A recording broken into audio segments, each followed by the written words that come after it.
Hello, very good morning, students. So, we were discussing the chapter number 9 in SS, which was the fundamental rights, fundamental duties, and directive principles of the state policy. अभी तक हमने fundamental rights and citizens की क्या fundamental duties होती है ये देखा. अब चैप्टर का हमारा जो थर्ड पार्ट स्टार्ट होगा वो है directive principles of the state policy. Now let us see what this topic says. Directive principles of the state have been incorporated in the chapter 4th of the constitution. So जब constitution बनाया गया था उसे frame किया गया था तो directive principles of the state को चैप्टर नंबर 4 में रखा गया था. The objective of the directive principles of the state policy is to guide the present and future center and state governments in the policy making in various policy related field. तो इसका यही objective है, यही मकसद है कि directive principles of the state policy present और future में central as well as the state government को वेरियस काइंड्स ऑफ पॉलिसीज के लिए गाइड करता है या उन्हें गाइडेंस दिलाता है. These principles are directives. ये जो प्रिंसिपल्स हैं वो डायरेक्टिव्स है. अब यहाँ पर डायरेक्टिव्स का मतलब होता है ऑफिशियल. बेसिकली ऑफिशियल उसे बोला जाता है कि जो गवर्नमेंट की तरफ से कोई भी इंफॉर्मेशन गवर्नमेंट जब प्रेजेंट कर रही हो तो वो जेन्युइन इंफॉर्मेशन हो, वो रियल हो, उसके अंदर किसी भी तरह के चेंजेस ना हो सकते हो. तो ये जो प्रिंसिपल्स होते हैं वो डायरेक्टिव्स होते हैं. इट मीन्स ऑफिशियल, किसी ऑफिस से रिलेटेड होते हैं. The state is not bound to fulfil them. और ये जो प्रिंसिपल्स होते हैं तो स्टेट कभी भी बाउंड नहीं होता है, कभी भी जुड़ा नहीं होता है उसे फुलफिल करने के लिए. But it's moral responsibility of the state to keep this principles in the centre for framing any policy. But ये जो कुछ प्रिंसिपल्स होते हैं तो स्टेट की ये मोरल रिस्पॉन्सिबिलिटी है कि अगर सेंटर में रख के अगर किसी भी तरह की वो पॉलिसी बना रही है, किसी भी तरह का वो लॉ बना रही है, तो इन प्रिंसिपल्स को सेंटर में रख के काम करना पड़ता है.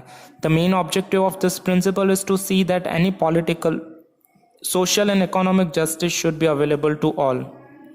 और इस पॉलिसी का मेन ऑब्जेक्टिव यही है कि पॉलिटिकल, सोशल और इकोनॉमिक जस्टिस मिलना चाहिए सभी को. Such a social structure should be establish. और इस तरह का सोशल स्ट्रक्चर एस्टैब्लिश होना चाहिए. For the fulfilment of the objectives and aims of the state the principles serve as a guideline.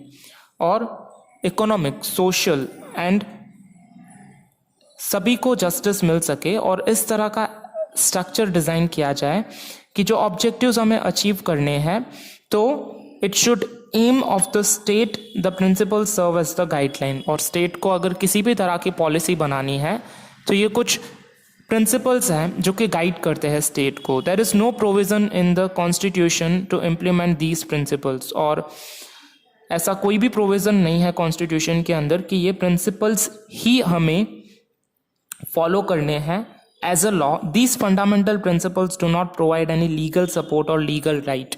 और ये जो कुछ प्रिंसिपल्स बनाए हुए हैं वो किसी भी तरह का लीगल सपोर्ट या लीगल राइट नहीं देती है कि इसे एज अ लॉ हम इम्प्लीमेंट करें. Then also the framing and administering the laws of the states, these are fundamentals. और इसी तरह से जब हमें कुछ भी फ्रेम करना है या एडमिनिस्टर करना है तो ये जो लॉज ऑफ स्टेट बनाए हुए हैं ये फंडामेंटल्स है, यानी कि ये फंडा रेडी करती है. Doctor Baba Saheb Ambedkar to rule the regime. Doctor Baba Saheb Ambedkar ने कहा है कि अगर हमें किसी रिजाइम को रूल करना है, यानी कि रिजाइम का मीनिंग होता है जो गवर्नमेंट स्पेशली होती है वो ऑथोरिटेरियन होती है, यानी गवर्नमेंट के अंदर टोटली ऑथोरिटी होती है वहाँ पर रूल करने की. तो इंडिया जहाँ पे एक रिजाइम गवर्नमेंट है, जहाँ पे ऑथोरिटेरियन टाइप ऑफ गवर्नमेंट है, so these principles are the foundations. और ये जो प्रिंसिपल्स है वो फाउंडेशंस है, यानी कि जो पॉलिसी बनती है उसकी नींव रखते हैं.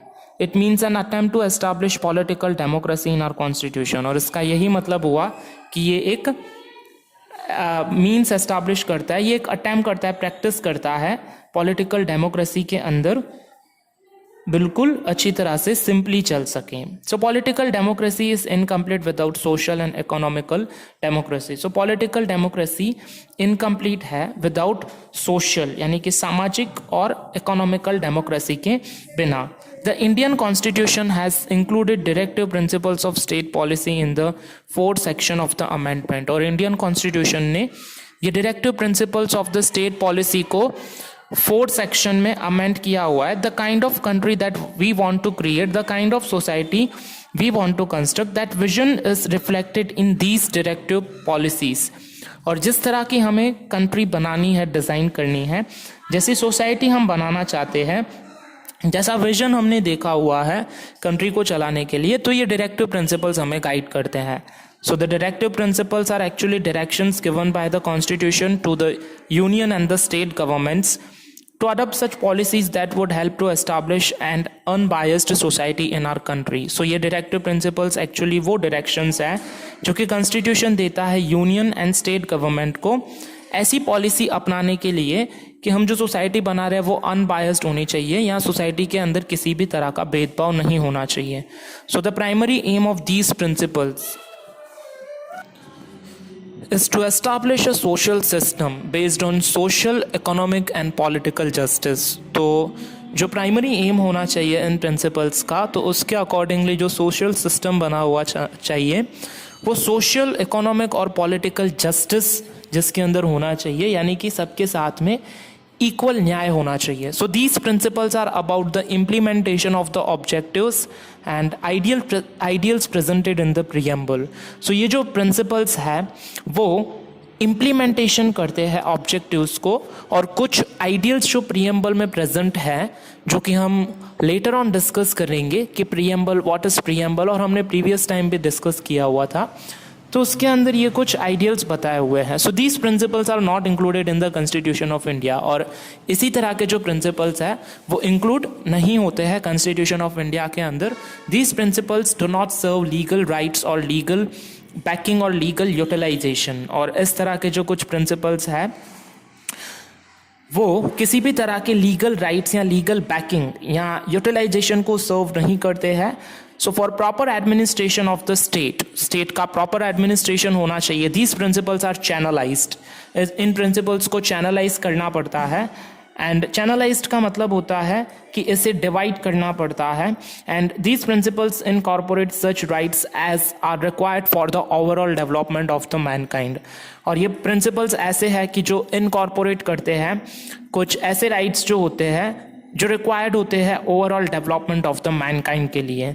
So these directive principles are divided into various section. और ये जो कुछ प्रिंसिपल्स हैं उन्हें डिवाइड किया हुआ है कुछ वेरियस सेक्शंस में. उसमें से first one is principles related to the economic policy.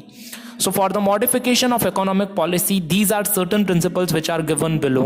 और अगर हम बात करें तो इकोनॉमिक पॉलिसी को अगर हमें मॉडिफिकेशन करना है यानी चेंजेस करने हैं, तो ये कुछ ऐसे प्रिंसिपल्स है जो हमें यहाँ पर नीचे दिए हुए हैं. उसमें से first one is equal distribution of wealth and resources among all classes for the welfare of the citizen. यानी कि वेल्थ और रिसोर्सेज का इक्वल डिस्ट्रीब्यूशन होना चाहिए सभी क्लासेस के बीच में और सभी सिटीजन्स के बेनिफिट के लिए. Assets and production of resources should not be distributed to certain groups or section. This should be administered by the state. और एसेट्स और प्रोडक्शन जो है रिसोर्सेज के लिए वो कभी भी डिस्ट्रीब्यूट नहीं करने हैं कुछ ग्रुप्स या सेक्शन के अंदर, यानी कि उनके ऊपर सभी का हक है. जिनको मेंटेन करने की, जिन्हें एडमिनिस्टर करने की स्टेट की रिस्पॉन्सिबिलिटी है. Equal pay for equal work for both man and woman. अगर मैन और वुमन इक्वल तरह का वर्क कर रहे हैं, एक जैसा वर्क कर रहे हैं, तो उन्हें इक्वल पे देना है, हमें इक्वल सैलरी या मनी देनी है without any kind of the discrimination. So provision for good health for labours working at places should be created. और ऐसे कुछ प्रोविजंस हमें क्रिएट करने हैं कि जहाँ पे लेबर की हेल्थ के रिलेटेड कंसर्न हो या फिर कुछ ऐसी प्लेसेस हो जहाँ पर कुछ प्रोविजंस हमें क्रिएट करने हैं. In short we can say that कि जो लेबर्स वर्क कर रहे हैं फैक्ट्री के अंदर या इंडस्ट्री के अंदर, तो उन्हें प्रॉपर वर्किंग कंडीशंस देनी है ताकि उनकी हेल्थ अच्छी रहे. Because of financial constraints The men, women and young children working at unhygienic places or where health matter are resorted should not be allowed to happen. और काफ़ी बार ये देखने में आता है कि जहाँ पर मैन, वुमन और यंग चिल्ड्रन काम करते हैं वहाँ पे अनहाइजीनिक एनवायरनमेंट होता है. सो उनके अकॉर्डिंगली ऐसा कभी भी नहीं होना चाहिए किसी भी फैक्ट्री के अंदर. State should promote cooperation in administration of industrial units by the labourers. और स्टेट को कोऑपरेशन देना है एडमिनिस्ट्रेशन करने के लिए जहां पर लेबर्स काम कर रहे हैं उन इंडस्ट्रियल यूनिट्स के अंदर. Protection of children youth against exploitation and against moral and material abandonment and to live in a healthy and dignified environment. These principle should be developed by the state. और अगर हम बात करें तो children youth को हमें बचा कर रखना है. उनके साथ में किसी भी तरह का एक्सप्लॉयटेशन, उनका शोषण नहीं होना चाहिए. उन्हें मोरली और किसी भी तरह की रोक टोक नहीं होना चाहिए. उन्हें हेल्दी एनवायरनमेंट में रहने के लिए हमें प्रॉपर वर्किंग कंडीशंस देनी है. उन्हें डिग्निफाइड एनवायरनमेंट देना है यानी कि उनकी रिस्पेक्ट हो. And these principle should be developed by the state. और ऐसे कुछ प्रिंसिपल स्टेट को डेवलप करने हैं.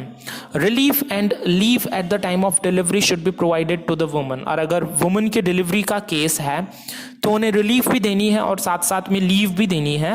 Workers insurance, bonus, maternity leave, gratuity and other legal right should be included in the policy. और इन सभी के अकॉर्डिंगली वर्कर्स को इंश्योरेंस देना है, बोनस देनी है, मैटरनिटी लीव देनी है एंड ग्रेच्युटी एंड अदर ऐसे कुछ लीगल राइट्स है जो कि इस पॉलिसी के अकॉर्डिंगली इंक्लूड होते हैं. To organise agricultural and animal husbandry on modern and scientific lines and to prohibit the slaughter of cows and other useful milk producing cattle. A draft should be drawn for the livestock breeds like donkeys, bullocks, cows for halting the slaughter. और ऐसी जो कत्ल खाने होते हैं कि जहाँ पे मिल्की एनिमल्स को ले जाके उनके गले काटे जाते हैं, तो फिर ऐसा कुछ भी नहीं होना चाहिए. और इन सभी के अकॉर्डिंगली जो मिल्क प्रोड्यूसिंग कैटल्स हैं उनका रेशियन, उनका नंबर बनाकर रखना है. Whether the animals concerned as the donkeys, bullocks and cows, तो उन्हें फिर स्लॉटर हाउस में नहीं लेकर जाना है. Equal legal rights to all, सभी को इक्वल लीगल राइट्स देने हैं. State should organise free legal services to the desired citizens who are financially feeble as well as incapable in getting so. और स्टेट को ऐसी फ्री लीगल सर्विसेज देनी है उन डिजायर्ड सिटीजन्स को कि जो फाइनेंशियली फीबल है एज वेल एज इनकैपेबल है इन सर्विसेज को लेने के लिए. So dear students, we have discuss our first directive principles of state policy. Next session we discuss the other principles. Thank you. Have a nice day.